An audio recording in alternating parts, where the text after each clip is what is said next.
Bismillahirrahmanirrahim. Assalamualaikum warahmatullahi wabarakatuh. Sahabat yang beriman, dikisahkan dalam suatu riwayat Yazid Ar-Roksi meriwayatkan dari Anas bin Malik. Suatu ketika Jibril datang menemui Rasulullah SAW di waktu yang tidak biasa. Bahkan raut wajah Jibril pun terlihat berbeda dari biasa. Melihat perbedaan dari malaikat Jibril ini, Rasulullah SAW lantas bertanya, "Mengapa aku melihat raut wajahmu berbeda?" Jibril menjawab, "Ya Muhammad, aku datang kepadamu di saat Allah menyuruh supaya dikobarkan penyalaan api neraka. Maka tidak layak bagi orang yang mengetahui bahwa neraka jahanam itu benar, siksa kubur itu benar, dan siksa Allah itu terbesar untuk bersuka-suka sebelum ia merasa aman daripadanya. Ya Jibril, jelaskan padaku gambaran neraka jahanam itu," tanya Rasulullah SAW. Ketika Allah menciptakan jahanam, maka dinyalakan apinya selama 1000 tahun sehingga merah. Kemudian dilanjutkan 1000 tahun sehingga putih. Kemudian 1000 tahun sehingga hitam. Lalu menjadi hitam gelap, tidak pernah padam nyala dan baraknya. Demi Allah, andaikan terbuka sebesar lubang jarum, niscaya akan dapat membakar semua penduduk dunia karena panasnya. Demi Allah, andai satu baju ahli neraka itu digantung di antara langit dan bumi, niscaya akan mati penduduk bumi karena panas dan bau busuknya yang tak tertahankan. Demi Allah, andaikan satu pergelangan dari rantai itu diletakkan di atas bukit, niscaya akan cair sampai ke bawah bumi yang ketujuh. Demi Allah, andaikan seorang di ujung barat tersiksa, niscaya akan terbakar orang-orang yang di ujung timur karena sangat panasnya jahanam itu sangat dalam. Perhiasannya besi dan minumannya air panas bercampur nanah, dan pakaiannya adalah potongan-potongan api. Api neraka itu ada 7 pintu, jarak antara pintu sejauh 70 tahun, dan tiap pintu panasnya 70 kali dari pintu yang lain. Nabi Muhammad SAW meminta Jibril untuk menjelaskan satu persatu mengenai pintu-pintu neraka tersebut. Jibril lalu menjelaskan apa yang diminta oleh Rasulullah SAW.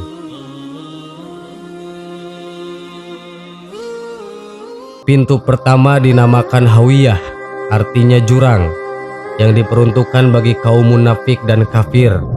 Hal ini sebagaimana arti dari firman Allah, maka tempat kembalinya adalah neraka Hawiyah. Quran Surat Al-Qari'ah ayat 9. Pintu kedua dinamakan Jahim, yang diperuntukkan bagi kaum musyrikin. Hal ini sebagaimana arti firman Allah ini, dan diperlihatkan dengan jelas neraka Jahim kepada orang-orang yang sesat. Quran Surat Asy-Syu'ara ayat 91. Pintu ketiga dinamakan Syaqor, yang diperuntukkan bagi kaum Sobin atau penyembah api. Tentang neraka ini Allah telah berfirman dengan artinya, "Apakah yang memasukkan kamu ke dalam Syaqor atau neraka?" Quran Surat Al-Muddatsir ayat 42. Pintu keempat dinamakan Ladda, diperuntukkan bagi iblis dan para pengikutnya.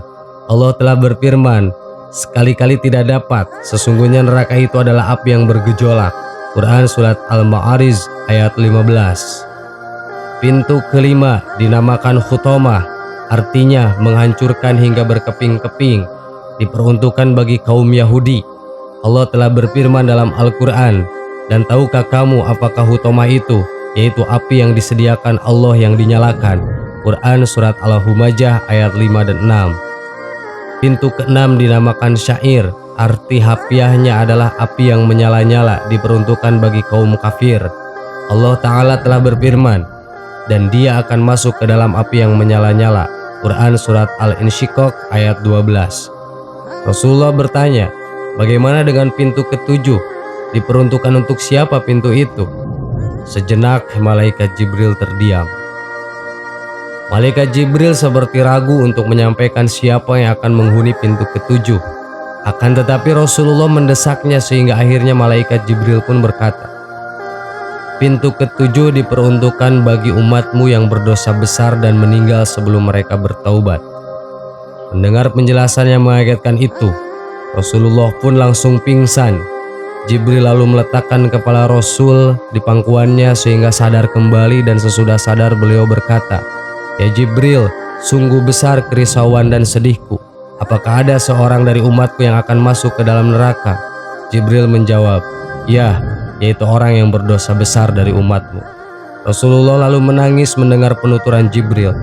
Jibril pun ikut menangis. Kemudian Rasul langsung masuk ke dalam rumahnya dan tidak keluar kecuali untuk sholat. Setelah kejadian itu, beliau tidak berbicara dengan siapapun selama beberapa hari. Dan ketika sholat, beliau pun menangis dengan tangisan yang sangat memilukan.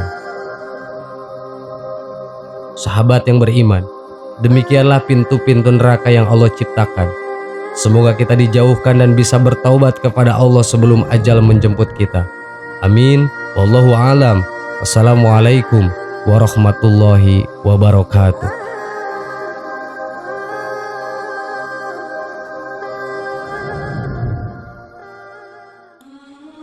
Bismillahirrahmanirrahim. Assalamualaikum warahmatullahi wabarakatuh.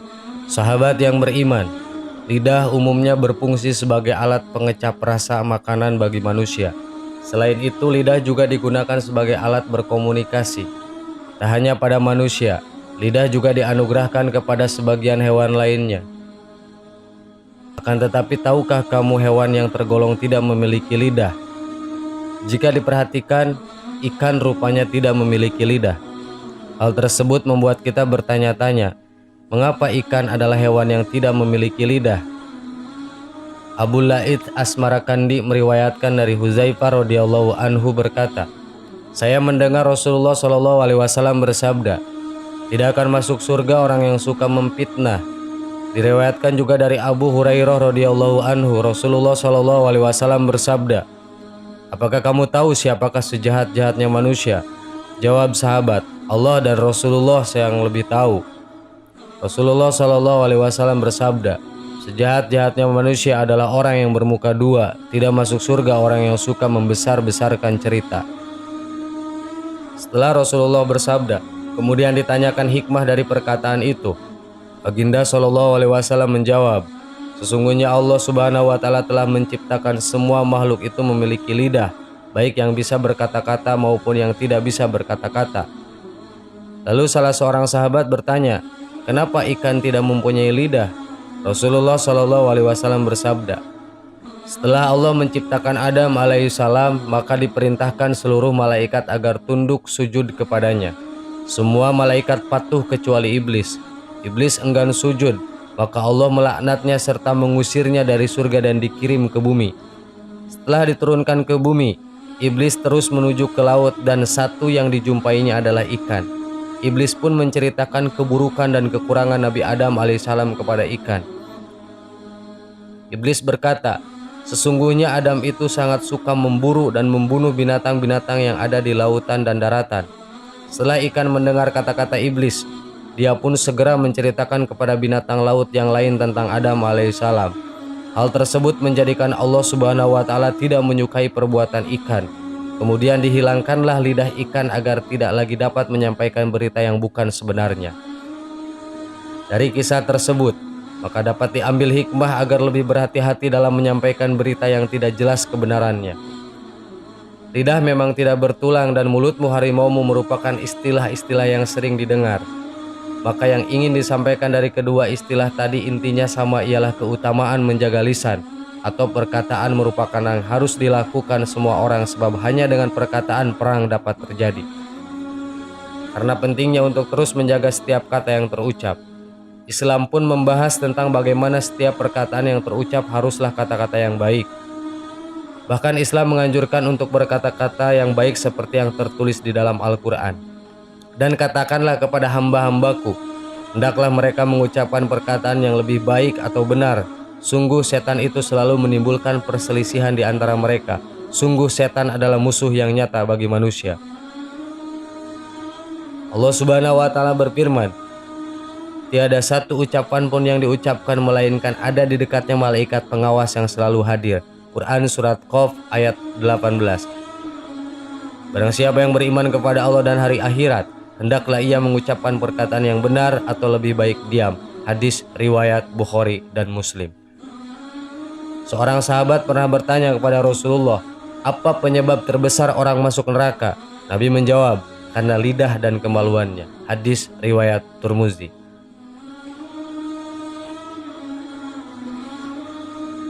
Sahabat yang beriman, semoga kita semua tetap istiqomah untuk menjaga lisan kita dengan perkataan yang baik-baik saja. Amin. Wallahu alam. Wassalamualaikum warahmatullahi wabarakatuh.